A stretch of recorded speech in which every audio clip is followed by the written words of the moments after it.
The galaxy is vast beyond comprehension, an ocean of stars where entire civilizations rise and fall like sparks flaring in the dark. Yet among this endless void whispers linger of a final bastion, the last human world that might remain should the Imperium collapse into ash. Imagine it, a single planet bearing the weight of humanity's memory, standing against the tide of Xenos, heresy and the cold, mechanical hunger of ancient powers. What becomes of such a world? Does it hold to the Emperor's light, clinging to his name as an ember clings to flame, or does it fall into shadow, swallowed by despair and the cruelty of survival? This is not a tale of distant victories or forgotten crusades, but of the raw, unrelenting fate of one last world, where every heartbeat is a rebellion against extinction.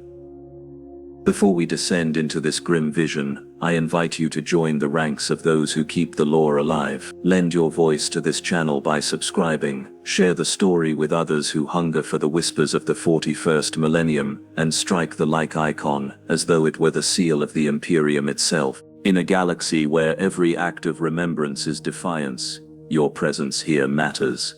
Now, let us walk through the shadows of that final human refuge, one chapter at a time. The first breath of dawn is not a promise, but a punishment. On this world, morning brings no warmth, no light that cleanses or renews. Instead, the sky is the color of old bone, washed in a permanent haze of ash that drifts from the skeletons of manufactura long ago silenced. The air tastes of iron and soot, thick enough to leave the tongue raw, and every exhale feels like surrendering something vital. Crooked towers once devoted to industry loom like tombstones, their broken windows hollow eyes staring down at the crawling shapes of humanity that still cling to existence beneath them. Here, survival is a ritual of hunger. Families rise, not with prayers of gratitude, but with the grim determination to scour the ruins for scraps of moldy ration packs or rusted tins of corpse starch. Fields that once yielded wheat and grox are nothing but cracked earth, poisoned by decades of neglect, the soil too dead to give anything back. Where livestock once grazed, only skeletal remains remain, bleached and scattered, as if some unseen predator had stripped the world of flesh. Children grow thin and glass-eyed, too young to remember a time when the larders were full, too old to believe in the fairy tales their parents whisper about Terra's golden past. Yet, despite the emptiness, life persists. Stubborn and cruel, traders still gather at the edge of the ruins, offering nothing more than scrap metal or fragments of data slates, whose memories have long been wiped clean. A single cartridge of loss ammo can buy a week of food, if food can be found. A jug of clean water is worth more than a man's life, and men have died for less. Each transaction is conducted in whispers, eyes darting to every shadow, for even here in this forgotten place, authority has not vanished entirely. The Arbeits patrols have long since withdrawn.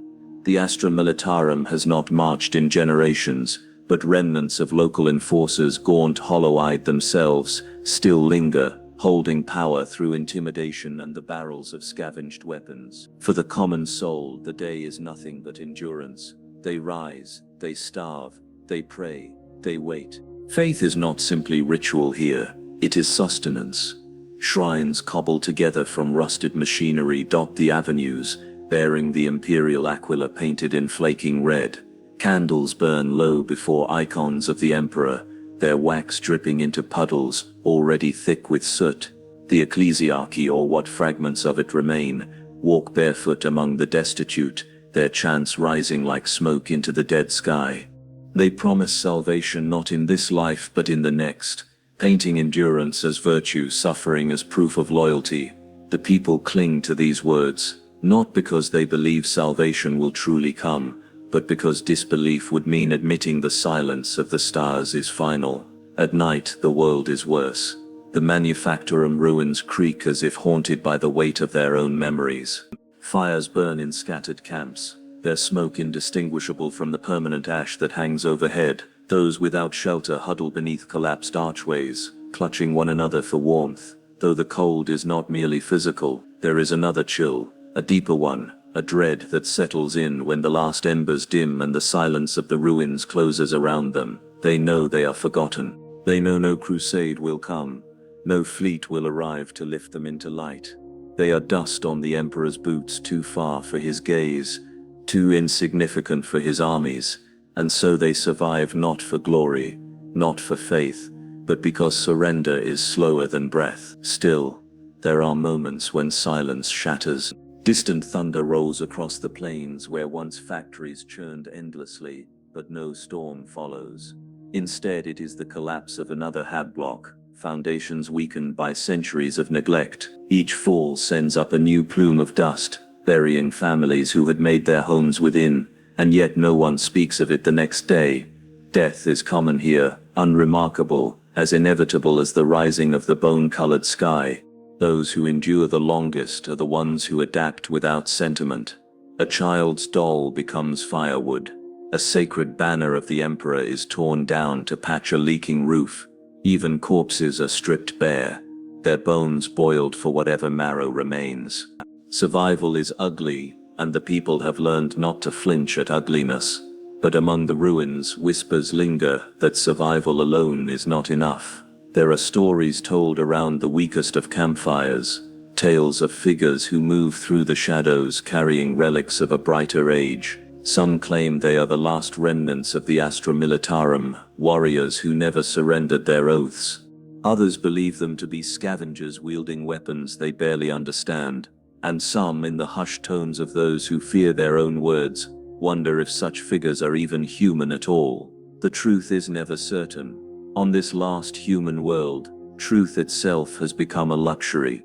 What matters is the fear it breeds, the way hearts quicken at the sight of movement in the dark, the way families tighten their circle around the fire when the howls of unseen predators echo through the skeletal remains of the city.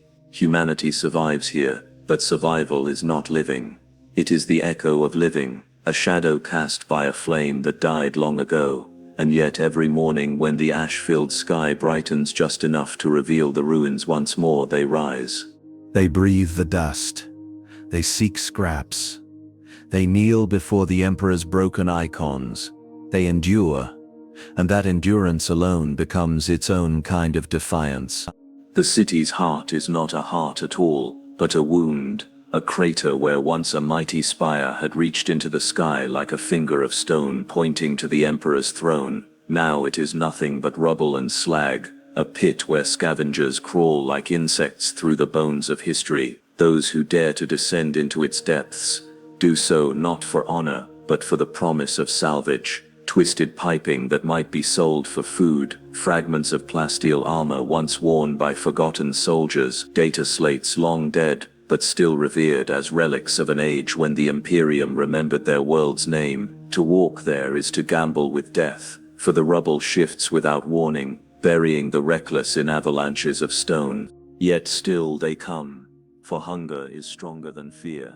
Every scavenger returns with eyes dulled by dust, and hands bloodied from sharp metal. They barter their findings in the ruins of the old marketplace, where stalls are nothing but overturned crates and the smell of rot clings to every shadow. There is no currency beyond desperation. A broken lasgun missing its charge pack might earn a loaf of stale bread. A handful of rusted nails pulled from ancient beams could buy a flask of water siphoned from a still. In this place, value is fluid, dictated not by need, but by the willingness to kill for it. Fights break out constantly. A scream can cut through the marketplace like a blade, but no one turns to help. A body crumples, stripped of goods, and life goes on. Those who cannot scavenge become beggars, drifting like ghosts between the burned-out husks of manufacturer. Their eyes are wide and hollow, mouths muttering prayers not for salvation but for the strength to see another dawn. Children clutch the hems of strangers, offering cracked trinkets in exchange for a scrap of food. Most are ignored, some are kicked aside. Mercy has withered here, choked beneath the weight of survival, and kindness is remembered only in the hushed stories of elders who speak of times no one truly believes existed. Yet, despite the cruelty of the streets, the greatest hunger festers not in stomachs but in hearts. Faith is the marrow of this dying people, but faith fractures. In the shrines, creatures thunder of the Emperor's eternal vigilance, their voices breaking as if they themselves doubt the words they repeat. Their sermons echo in the hollow ruins, desperate hymns that compete with the sound of coughing and the rasp of empty lungs. Candles gutter in the choking air, their flames small and weak, and the faithful kneel anyway, whispering devotions into the dust. Others, however, whisper different prayers.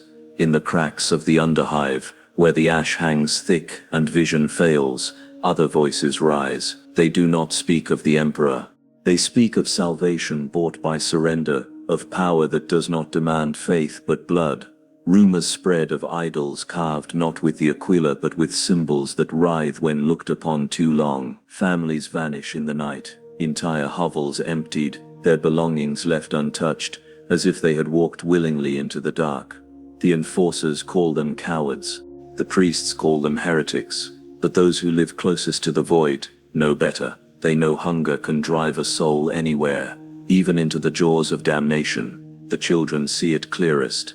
Their games are not games at all, but rehearsals for death. They play at scavenging, pretending to barter scraps for food, pretending to collapse beneath imaginary rubble. Some pretend to be soldiers, marching with sticks for loss guns, shouting half-remembered litanies of war.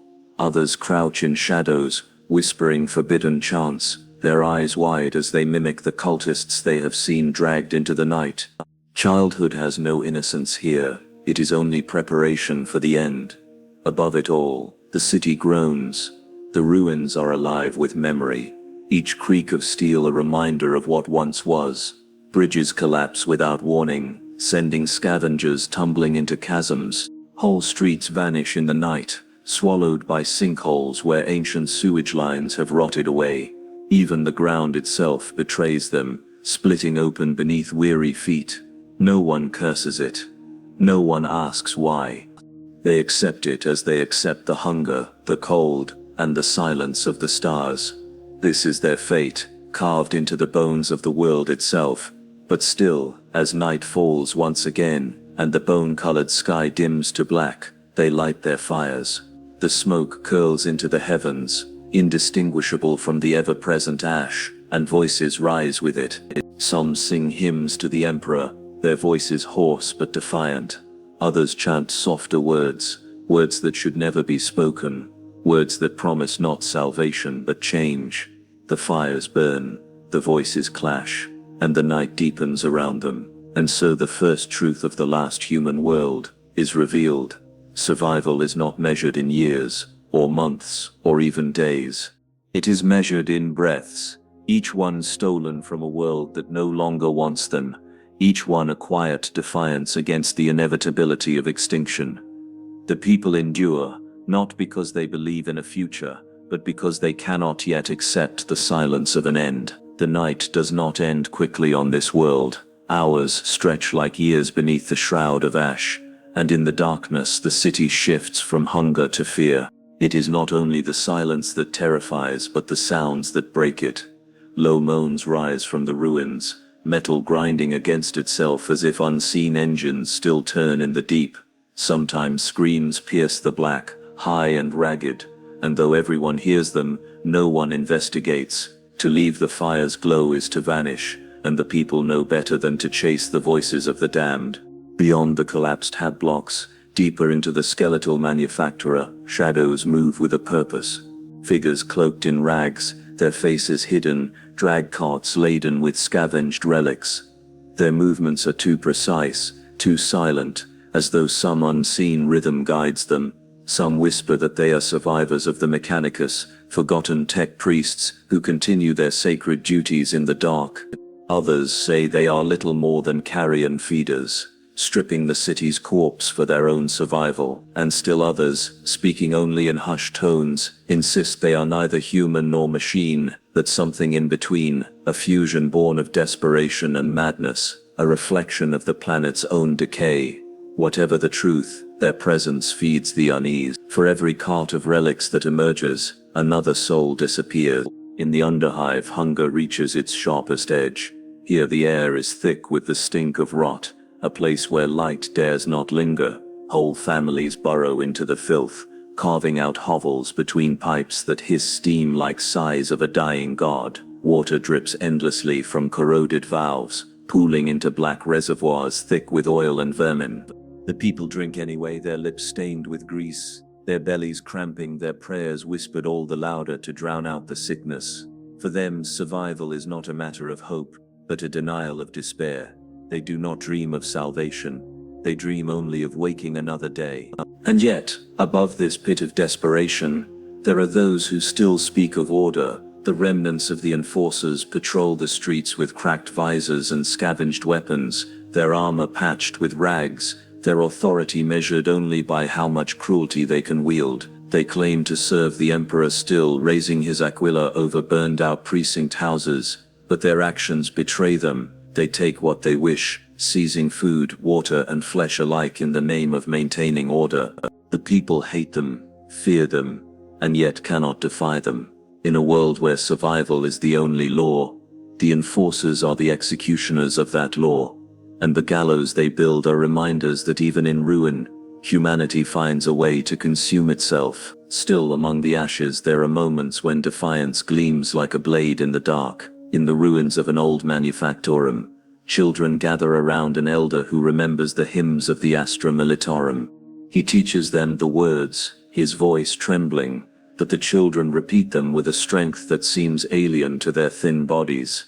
They march with sticks, their bare feet slapping against broken stone, chanting litanies of war, as though the Emperor himself listens. Their parents watch in silence, torn between pride and despair, knowing these chants are not preparation for victory, but rehearsal for inevitable sacrifice. Yet in those chants, however hollow, the ember of defiance refuses to die. Daybreak brings little change. The sky lightens, but the ash dims its touch, turning sunlight into a pale, lifeless glow. Scavengers return to the marketplace, their eyes hollow, their hands raw. The priests of the ecclesiarchy gather their flocks, their voices rising once more in desperate hymns. In the underhive, the cultists gather too, their chants slithering through cracks in the stone, competing with the prayers above. Faith fractures, and with each fracture, humanity teeters closer to collapse. And so the last human world stands in its ashes, a people surviving not because they believe survival has meaning, but because death has not yet claimed them. Their lives are dust, their prayers smoke, their bodies frail, yet still they endure. For endurance itself is the only weapon they have left, the only defiance they can wield against the galaxy's endless hunger. The bones of their world whisper of worse fates to come, for when faith becomes the only fire, and hunger the only truth, belief itself is tested. In those hollow nights and dust-choked dawns, the question lingers: how much can humanity endure before even faith burns out? Faith is the marrow of the Imperium, the invisible thread that binds its countless worlds together, stretching across gulfs of void, where no fleet can patrol and no law can reach. Without faith, the Imperium is nothing but ash and memory. On the last human world, faith is not a choice, but the only shield left between survival and surrender. Yet shields can fracture, and when they do, they cut as easily as they protect. Every morning, the remnants of the ecclesiarchy gather the masses into broken plazas where once statues of saints had stood. Now only jagged pedestals remain, their surfaces scorched and their inscriptions erased by time. The priests climb upon them as though they were thrones, their robes patched with rags, their censers filled with ash rather than incense. Their voices rise against the silence, invoking the Emperor's name with desperate passion. They promise that every suffering endured, every hunger pang, every drop of blood spilled is noticed by the Master of Mankind upon his golden throne. They speak of terror as if it were heaven itself, and of martyrdom as the highest calling one could embrace. The people gather because there is nothing else to do. They kneel in the soot, their eyes hollow, their lips cracked from thirst, and they repeat the hymns. They know no fleet will arrive. They know no crusade will descend to save them. Yet, to abandon these chants would be to admit the void has already claimed them. For many, faith is not belief but ritual, a pattern carved so deeply into their souls that even when meaning fades, the act itself sustains them. But faith is fragile when measured against hunger. In the alleys behind the shrines, other gatherings form. Men and women speak in whispers, their eyes darting like prey animals, their words dangerous but alluring. They preach not of terror, nor of the Emperor, but of powers that answer prayers swiftly, powers that promise full bellies and strength to the weak. They speak of visions seen in the flames, of voices heard in dreams, of gifts that cost nothing but devotion. To those who have seen their children starve, who have watched loved ones collapse in the dust, such promises gleam brighter than the cold light of the Astronomicon. These cults begin as embers, a single idol carved in secret, a gathering of a dozen souls chanting forbidden hymns. But embers grow, soon families vanish from the plazas, their voices absent from the Emperor's liturgies. In the darkened manufactura, new songs rise, hymns that curdle the air with dread. Symbols are scrawled upon walls in blood, symbols that move when stared at too long, symbols that cannot be forgotten once seen. The priests call them heresy, the enforcers call them sedition, but the people call them something else. Hope. Twisted, fragile hope, but hope nonetheless. The clash between these two faiths is not open war, not yet.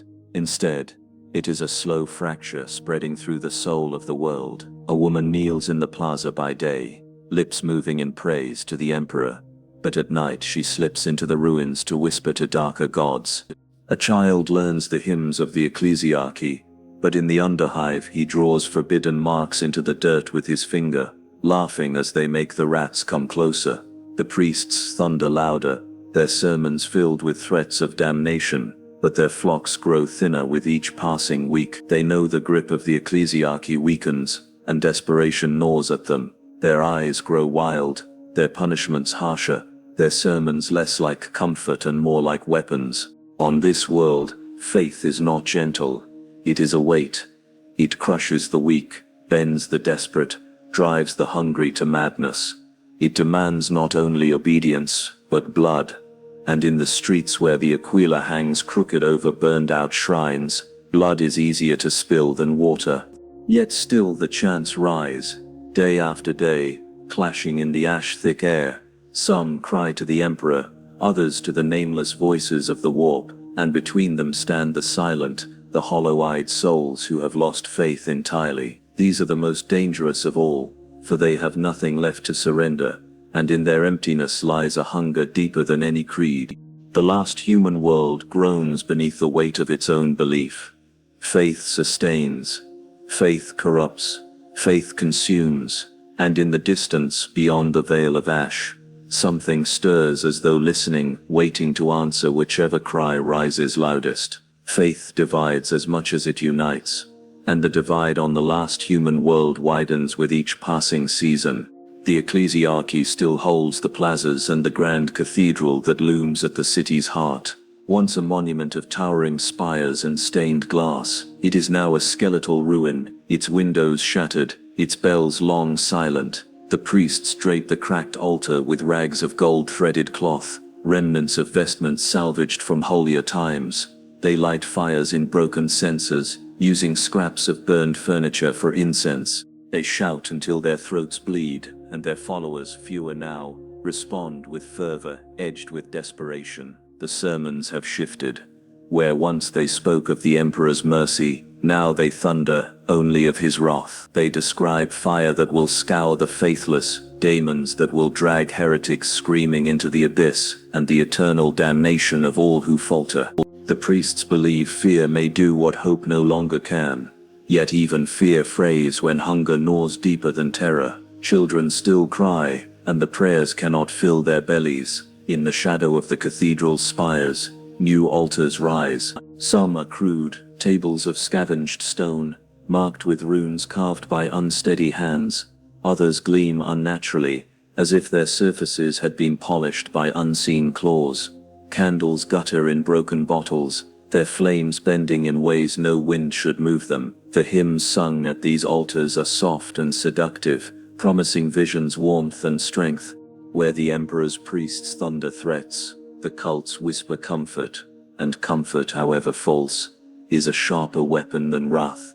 A man who has lost his wife to starvation kneels before the Emperor by day, but by night he whispers his grief to the shadows. When he returns, his eyes glow faintly with an inner light, his voice calm where once it shook. His neighbors follow him. Soon a dozen gather around his whispered prayers, and they find food waiting for them where none should be. The ecclesiarchy screams of corruption, but their words bounce from hollow ears. If the shadows provide bread, who cares if the price is unseen? The first blood is spilled quietly. A priest vanishes, his sermon cut short when a hooded figure drags him into an alley. His body is found days later nailed to the door of his cathedral, his chest hollowed out as though something fed on his faith itself. The priests howl for vengeance, but their followers dwindle further. Those who still kneel at the emperor's altar no longer whisper of his mercy, but of martyrdom. They ready themselves for death, knowing the tide is turning. The divide is no longer silent. Murals of the Aquila are painted over with writhing symbols. Entire neighborhoods refuse to send tithes to the ecclesiarchy, instead hoarding their offerings for secret altars. The priests call down curses in the emperor's name, but no fire answers, no miracle descends. Their enemies whisper in the dark, and sometimes their whispers shape flesh itself. Children are born with eyes that see too far. Rats grow wings in the tunnels. Fires burn, with colors unknown to any spectrum. The cultists embrace these as blessings. The priests denounce them as abominations. The common folk only see survival. If the heretics eat while the faithful starve, then perhaps heresy is the truer god. Yet there are those caught between. A mother drags her child to the cathedral in the morning, forcing him to kneel as the priests thunder doom. But at night she sneaks into the manufacturer ruins, where forbidden symbols glow faintly in the dark. Her heart aches with every step, torn between terror of damnation and the hunger gnawing her son's ribs. For her, faith is not choice but torment, and she is not alone. Thousands like her drift between the two poles, their loyalty bending whichever way survival points. The ecclesiarchy senses the end. Their sermons turn shrill, their punishment savage. Those accused of heresy are dragged into the plazas, stripped and burned alive upon pyres built from their own homes. The smell of roasted flesh clings to the ash-thick air, and the priests cry that this is justice, this is cleansing, this is the emperor's will. But the people look upon the flames, and see not justice, only desperation. And in desperation, faith dies. The cults grow bold. Their symbols no longer hide in alleys but bloom openly across entire districts, painted in blood upon the cathedral walls themselves. Their whispers swell into chants, their hidden altars into great gatherings. They promise that the emperor has forgotten this world, but the gods of the warp listen. All he asks is sacrifice. All he asks is surrender, and in return, they will never starve again. The last human world quivers at the brink. The plaza bells remain silent. The cathedral spires blackened. In the streets, one may hear hymns to the emperor clashing against the seductive songs of forbidden powers. Between them, the masses wander like leaves in the storm, torn between wrath, comfort, and despair. Faith has become a weapon, and weapons never sleep long before they are drawn in blood. The first open clash begins not with armies but with a rumor. Word spreads of a miracle, a starving child found alive after 3 weeks entombed in rubble, his skin unbroken, his eyes shining with unearthly light. The ecclesiarchy claims the emperor shielded him. The cults claim their gods nourished him. Both sides seize the boy, and in the struggle, blades are drawn. It happens in the market district, amid stalls long stripped bare. A priest raises his staff, gilded though cracked, and shouts that the emperor's will has chosen the boy. A cultist lunges, teeth sharpened by some unseen gift, and tears the priest's throat in one bite. The crowd erupts, and the plaza runs with blood. By dusk, the boy is dead, trampled beneath feet that cared nothing for miracle, only for victory. After that, the divide no longer hides behind whispers. The ecclesiarchy erects barricades around the cathedral, dragging broken hadlock walls into makeshift bulwarks. Those still faithful are conscripted, pressed into militias, armed with rusted lasguns and blades scavenged from manufacturer floors. Priests roam the barricades, chanting litanies, painting the aquila on the foreheads of soldiers with ash from burned heretics. They promise that the emperor watches, that each death is recorded in his radiant gaze. The cults respond with equal zeal. Their altars spill into the streets, carved into the very stone, their runes glowing faintly even under the sunless sky. They too raise militias, not from devotion but from hunger and fury. Their fighters wear no uniform, only scraps of cloth daubed in symbols of allegiance. They chant in voices that warp the air, and some carry weapons that should not exist, blades of bone that drink blood, pistols that spit shadow instead of light. The first true battle of faith ignites at the cathedral gates. It is chaos, not war. Rusted lost bolts cut through smoke, heretical chants echo like thunder, and the screams of the dying rise higher than either side's hymns. The faithful cling to the steps, their priests brandishing cracked relics, swearing the emperor guides their aim. The heretics surge with a fury born of endless deprivation, their bodies stronger than hunger should allow. For every cultist slain, two more rise, as if the warp itself feeds their numbers. By dawn, the streets are slick with blood. The cathedral still stands, but its steps are piled with corpses, faithful and heretic alike. The bells remain silent, not for want of hands to ring them, but because they have melted from the fires lit in the night. The priests declare victory, but their voices shake, and their eyes betray terror. They know this is only the beginning. In the days that follow, the world fractures into enclaves. District wars with district cult banners rise over manufacturer, and ecclesiarchy garrisons cling to their shrinking bastions. No one speaks of survival anymore. They speak only of belief. Every alley is a battleground, every rooftop an altar. The air is a haze of burning oil and incense, of prayers and screams blending into one endless hymn of despair. And somewhere beyond the sight of mortals, the warp listens. Each prayer, whether to the emperor or to darker gods, is fuel. Each scream of death echoes louder than any hymn. Faith was meant to bind humanity together. In the last human world, it has become the blade that cuts it apart. War does not arrive on the last human world like a sudden storm. It seeps, slow and poisonous, until there is no corner left untouched. What began as whispers and skirmishes has become totality. Every street, every manufactorum ruin, every cathedral spire is claimed, defended, and bled for. The world no longer lives in days or years, but in battles, measured by the rise and fall of banners soaked in blood. The sky itself seems to echo the change. Once it was dim and ashen, heavy with smoke and decay. Now it is alive with fire. Columns of blackened air rise from burning districts, entire hadlocks consumed in infernos kindled not by chance but by strategy. The cultists favor flame, believing it purifies and remakes, while the faithful clutch desperately at stone, piling rubble into barricades that they christen with prayers. From orbit, if any eye still watched, the world would resemble a single rotting ember, glowing faintly stubbornly in the void. Civilians are no longer distinct from soldiers. An old woman grips a rusted chain blade, her hands trembling as much from hunger as rage.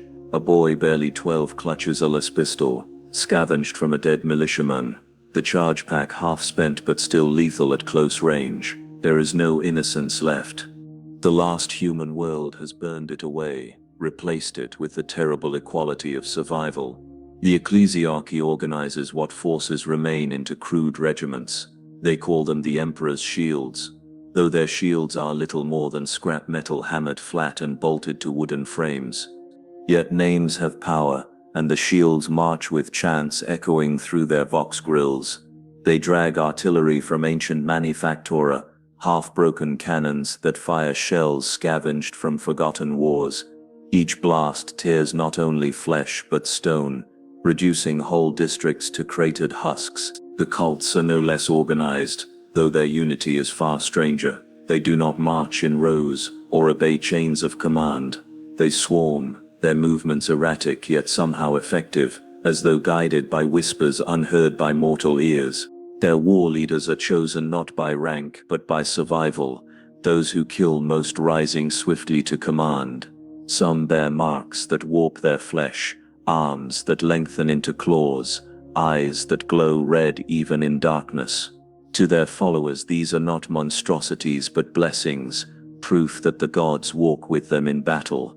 The first true campaign begins at the river that splits the city in two. Once a lifeline, carrying trade and clean water, it now runs black with oil and red with blood. Bridges become fortresses, each one fortified with sandbags, burned out vehicles and towers of rubble. To control a bridge is to control an artery, and so battles rage without pause. Days blur into nights, the gunfire never ceasing, the river's flow choked with corpses until it barely moves. There are no victories here, only pyres. An ecclesiarchal regiment seizes the western span at dawn, dragging their Aquila banners across the stone. By dusk, cultists reclaim it, chanting praises to their unseen gods as they slit throats over the parapets. By morning the shields return, their lascans firing blindly into the smoke. The bridge changes hands so many times that the stones themselves are slick, and no banner hangs longer than a few hours before being burned, torn, or drowned in gore. As the war deepens, the city begins to forget what came before. The manufacturer that once forged machines of survival now forge weapons of desperation. Pipes that once carried water now carry fire.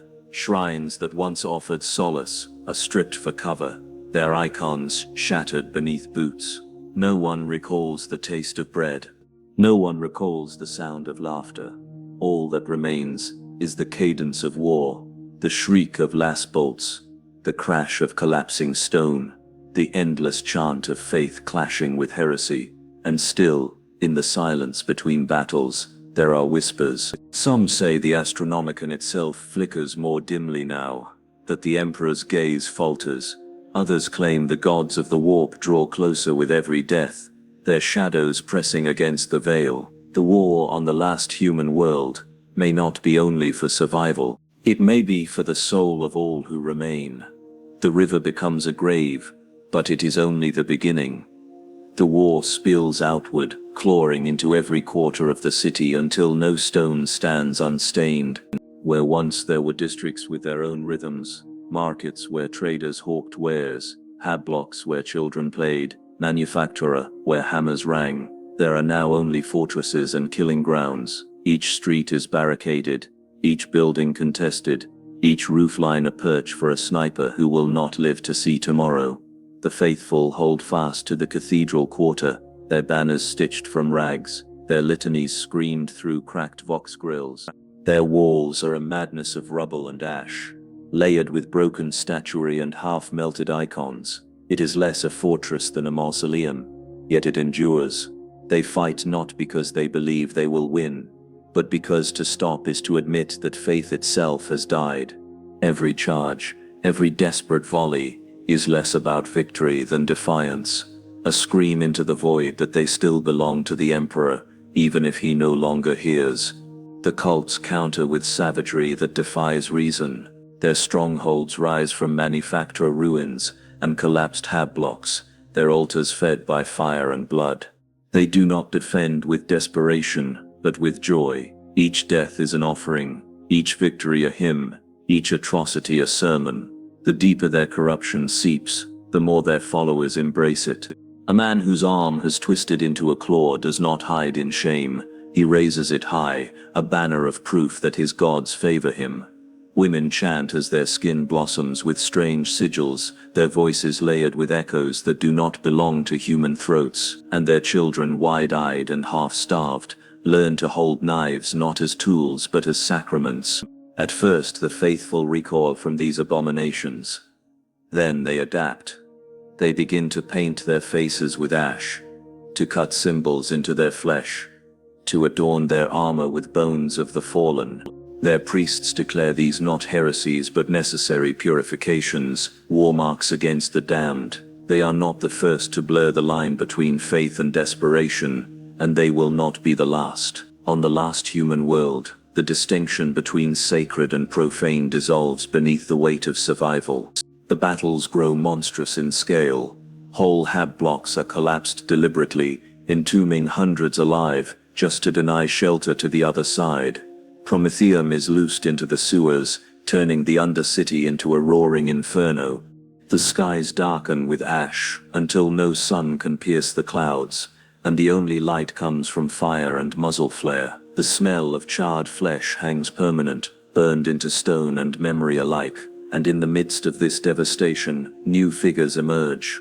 Leaders rise not from election or decree, but from survival and slaughter.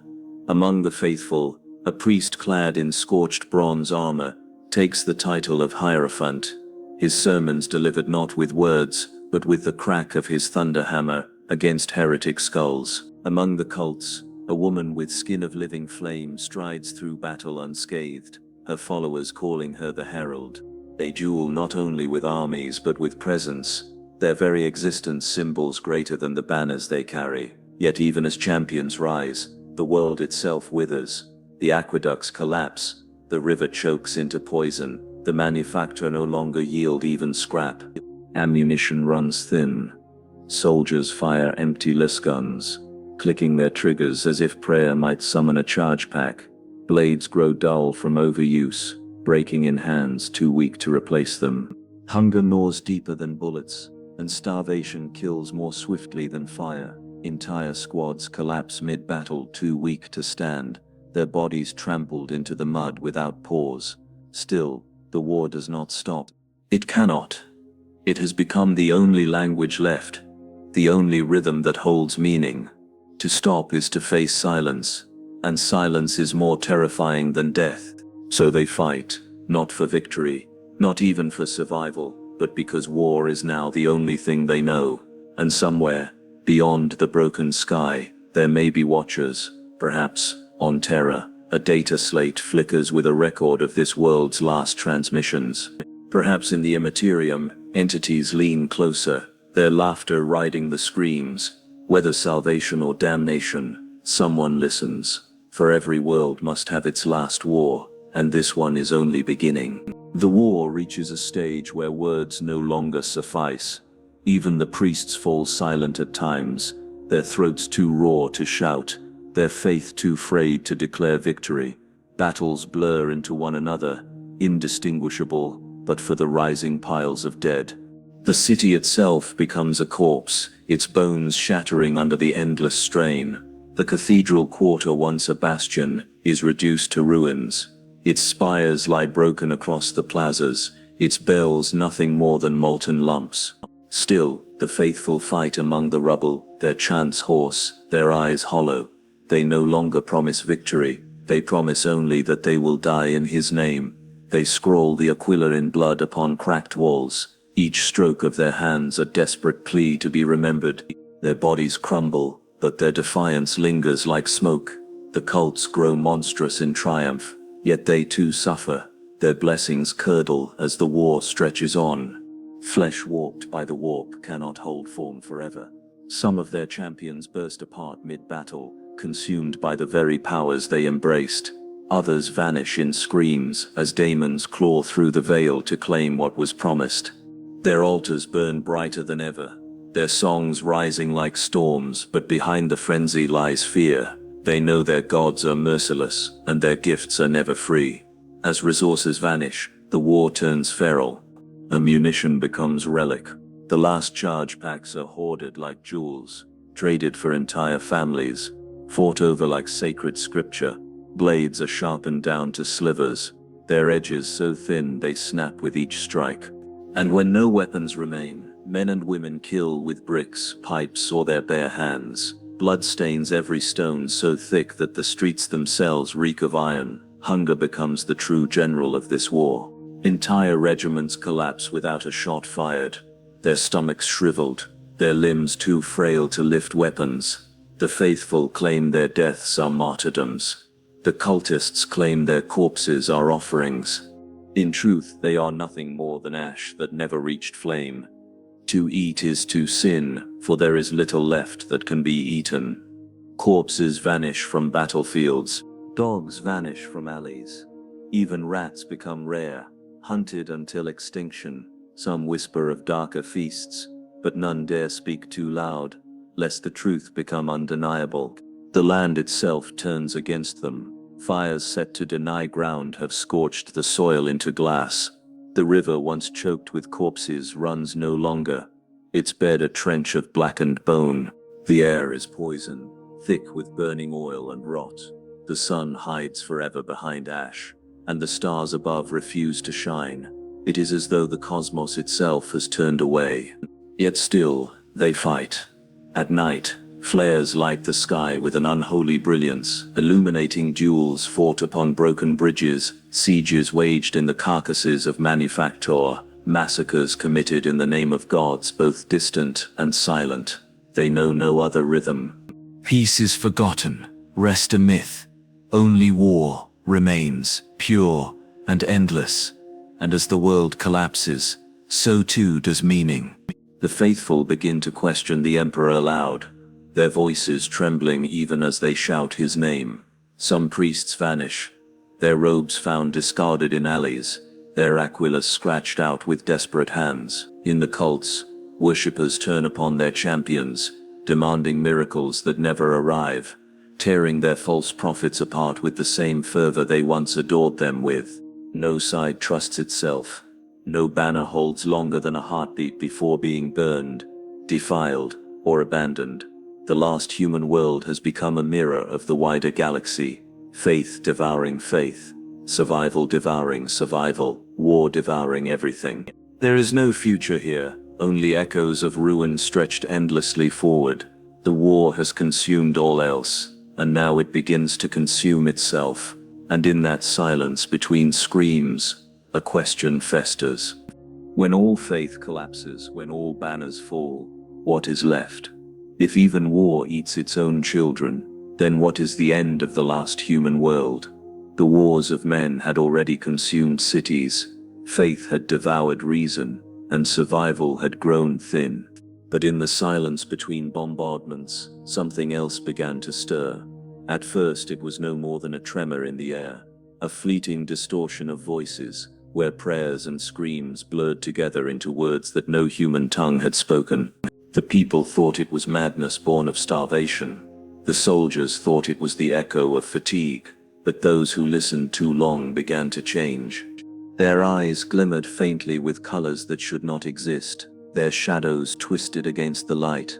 Dreams became sermons whispered by unseen mouths. The cults claimed it was revelation. The faithful claimed it was damnation. Both were right. For the veil between worlds had thinned. Every drop of blood spilled, every plea to the Emperor, every cry of defiance against him. All of it fed the immaterium. The warp was not watching anymore. It was reaching.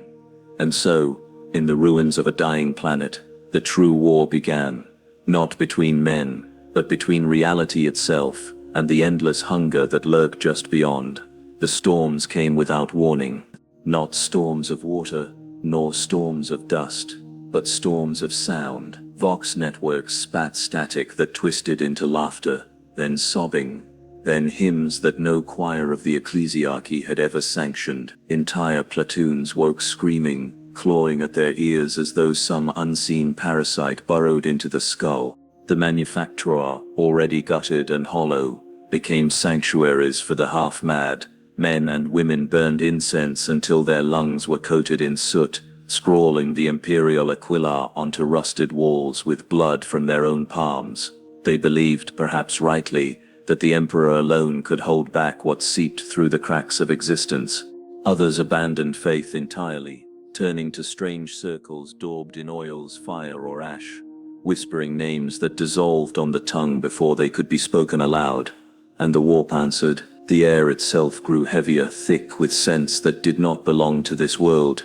Copper sharpness, rotten sweetness, ozone as if lightning had torn a wound in the sky. Children drew shapes they could not understand, maps of constellations that had never been charted, and when questioned, they only smiled, or wept, or stared as if their eyes were windows into something vast and drowning.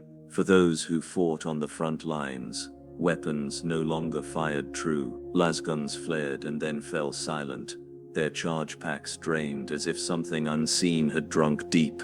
Bolter shells bent in their casings. Promethium burned too brightly, licking outward in shapes almost deliberate. Every act of war seemed reflected, distorted, twisted, until it was unclear whether men were still fighting enemies of flesh, or if the planet itself had turned traitor under the weight of the warp.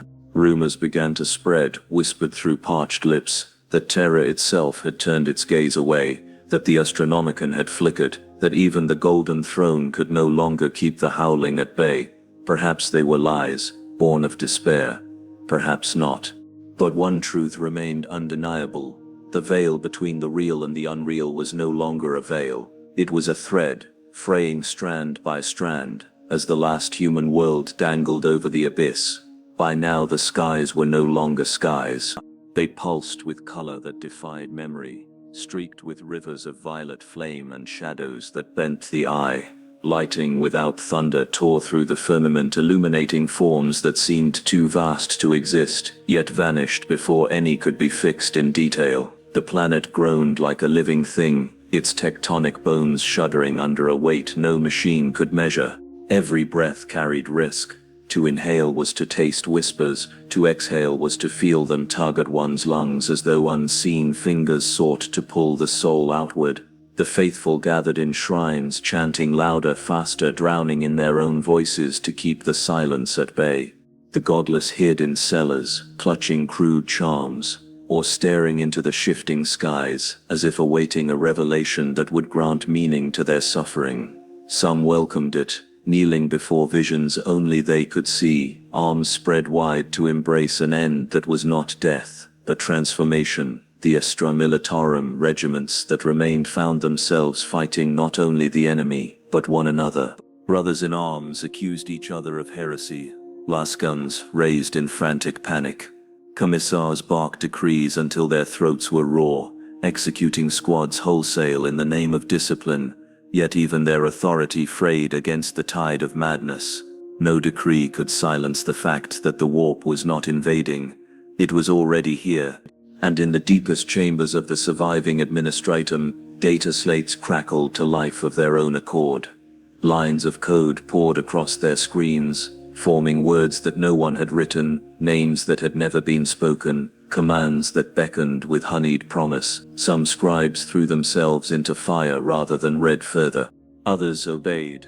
The fate of the last human world was sealed not in a single battle, not with a final roar of bolters or the thunder of orbital bombardment. It was sealed in moments like these, in whispers that bent men into shadows of themselves, in faith curdled into fanaticism, in the quiet acceptance that the Emperor's light was dimming, and that something else, something older and hungry, had noticed the void. The world still stood, its cities half broken, its hives still jutting into the poisoned skies. But it was no longer a world of men. It was becoming something else. The night came without herald, though the skies had been burning for weeks. It did not come as darkness, for there was no true dark anymore. Instead, it fell like a curtain of silence, an unmaking of all sound and movement, a stillness so profound it seemed the planet itself had stopped breathing. The once roaring winds of the warp storms faltered, leaving in their place a sky of muted bleeding color, pale crimson, bruised purple, endless gray. For the first time, even the whispers were gone. It should have been a reprieve. Instead, it was the most terrifying moment of all. Humanity is a creature of noise, the clatter of forges, the shuffle of boots in a manufactorum, the hiss of Promethium, the measured chants of prayer. But here on the last world, still clinging to the Imperium's name, the absence of sound became a void too large to endure.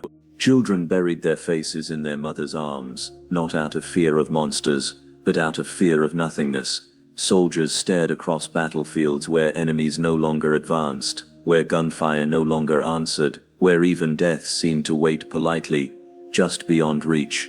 The priests of the ecclesiarchy declared this was the test foretold in 1,000 sermons, that silence was the emperor's voice demanding faith without proof. They raised their censers, swung them with desperate fervor, filling the air with choking incense that stung eyes and lungs, until whole congregations collapsed in half-conscious heaps, clutching one another like the drowning. But the emperor's light, once a distant but steady beacon, seemed not merely dimmed, it seemed gone. The Astronomicon, if it still burned at all, was no longer felt in prayer. Ships no longer attempted to pierce the atmosphere. Vox units remained dead, no matter how many were rebuilt, rewired, sanctified with holy oils. What remained of the Astra Militarum made their last stand in silence. No orders carried through the ranks.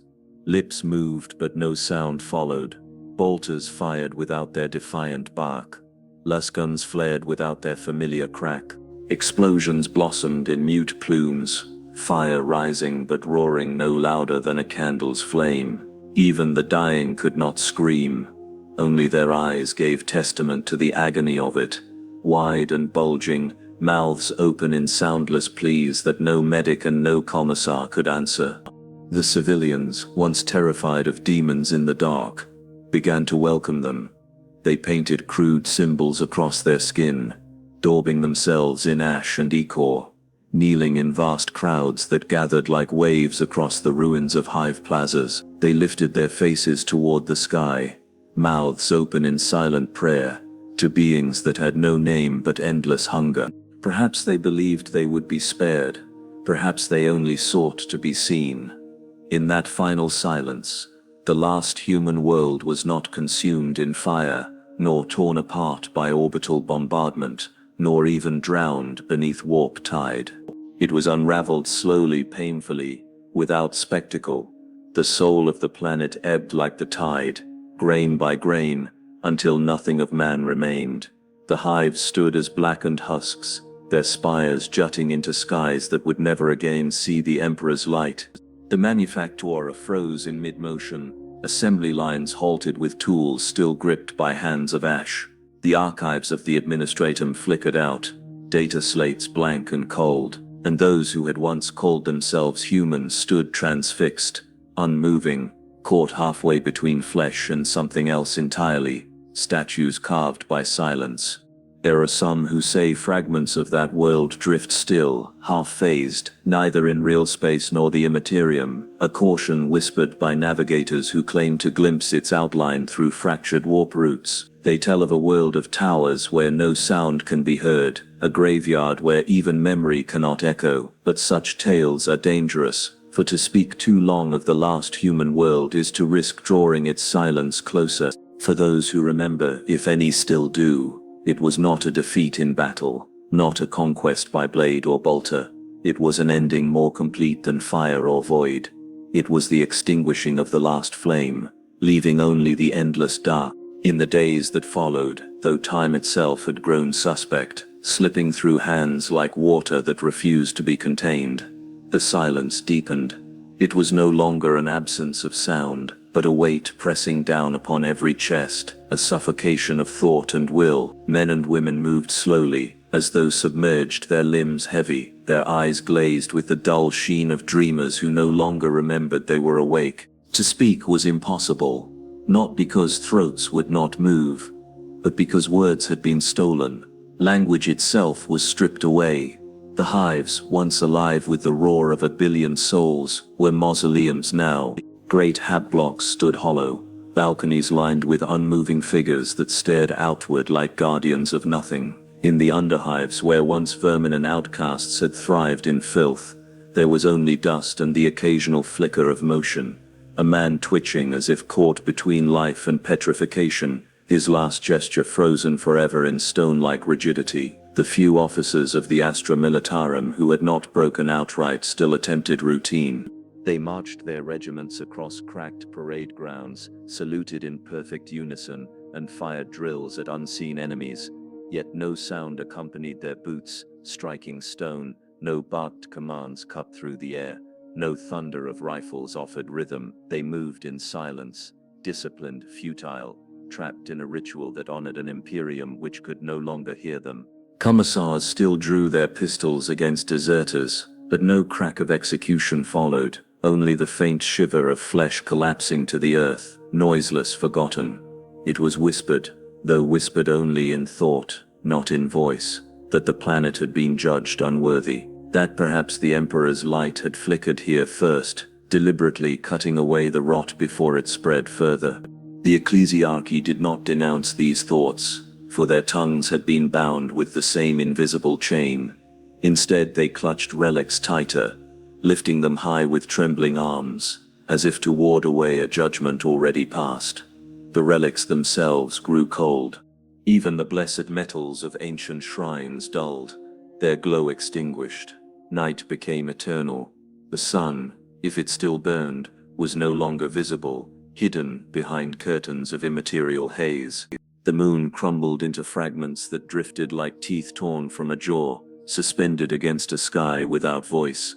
The world's oceans stilled, flat and glass-like, reflecting the sickly hues of the heavens above. No wave broke against the shore. No current stirred the deep. The very water had given itself over to the silence. In the manufactura, servitors froze mid-task, cogitators running endlessly with no output, gears spinning without resistance until they burned out in a final hiss of smoke. The air thickened with the scent of cold iron and extinguished promethium, as if the planet itself had taken its last breath and let it rot in its lungs. And then, in the vast stillness, came a vision. It was not seen with eyes, but imprinted upon the soul of every survivor, if survivor they could still be called. A golden light, faint, flickering, stretched impossibly far across the void. Some fell to their knees, believing the Emperor had not abandoned them, that his radiance still reached for their broken world. Others recoiled, certain it was not gold but mockery, the gleam of something cruel masquerading as salvation. Whatever it was, it burned for only a moment, then dissolved, like candle wax, into the endless dark. That was when the people finally understood. The silence was not absence, it was ownership. The last human world had been claimed, drawn into a dominion where no sound, no faith, no resistance could endure. Not by fire, not by steel, not by blade, but by something far worse. A patient hunger that had taken everything, leaving behind only statues of a species that once dared to defy eternity. The end, when it came, was not heralded by horns of triumph or banners of conquest. It came like the slow extinguishing of a candle in a cavern too vast for its flame to matter. There was no rush, no climax of violence, no chorus of victory, only the quiet folding inward of a world that had once carried the name of humanity with stubborn pride. In the final hours, the silence deepened to such an extent that even thought became fragile. Minds wandered as if treading on ice, each idea threatening to crack and plunge into a black depth from which there was no return. Mothers forgot the names of their children. Soldiers forgot why they had marched. Even the ecclesiarchy forgot their litanies, their rosaries dangling uselessly from limp fingers. History itself unraveled, threads of memory detaching one by one, until the very notion of what it meant to be human thinned into obscurity. The hives began to collapse, not in fire and rubble but in stillness. Walls that had stood for millennia dissolved like sand, under invisible tides. Blocks drifted apart, as though gravity itself had grown weary.